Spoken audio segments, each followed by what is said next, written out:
नमस्कार दोस्तों, आपका हमारे YouTube चैनल पर स्वागत है। कृपया वीडियो को पूरा देखें और कमेंट में जय श्री श्याम जरूर लिखें। महाभारत हिंदुओं का प्रमुख ग्रंथ है जिसमें कौरवों और पांडवों के बारे में बताया गया है। इस विशाल ग्रंथ में राजनीति कूटनीति का सटीक वर्णन है। महाभारत में वैसे तो हजारों प्रसंग हैं, पर आज हम आपको एक ऐसा प्रसंग बताने जा रहे हैं जिसे बहुत ही कम लोग जानते हैं। पांचों पांडवों ने अपने मृत पिता पांडु का मांस खाया था। उन्होंने ऐसा क्यों किया, ये जानने के लिए पहले हमें पांडवों के जन्म के बारे में जानना पड़ेगा। पांडु के 5 पुत्र युधिष्ठिर, भीम, अर्जुन, नकुल और सहदेव थे। इनमें से युधिष्ठिर, भीम और अर्जुन की माता कुंती तथा नकुल और सहदेव की माता माद्री थी। पांडु इन 5 पुत्रों के पिता तो थे, पर इनका जन्म पांडु के वीर्य तथा संभोग से नहीं हुआ था, क्योंकि पांडु को श्राप था कि जैसे ही वो संभोग करेगा उसकी मृत्यु हो जाएगी। इसलिए पांडु के आग्रह पर यह पुत्र कुंती और माद्री ने भगवान का आह्वान करके प्राप्त किए थे। जब पांडु की मृत्यु हुई तो उसके मृत शरीर का मांस 5 भाइयों ने मिल बांट कर खाया था।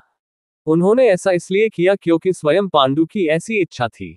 चूंकि उसके पुत्र उसके वीर्य से पैदा नहीं हुए थे, इसलिए पांडु का ज्ञान कौशल उसके बच्चों में नहीं आ पाया था।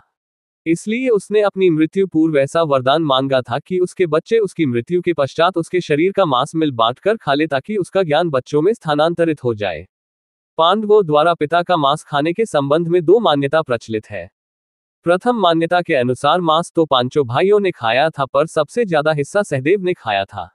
जबकि एक अन्य मान्यता के अनुसार सिर्फ सहदेव ने पिता की इच्छा का पालन करते हुए उनके मस्तिष्क के 3 हिस्से खाए। पहले टुकड़े को खाते ही सहदेव को इतिहास का ज्ञान हुआ, दूसरे टुकड़े को खाने पे वर्तमान का और तीसरे टुकड़े को खाते ही भविष्य का।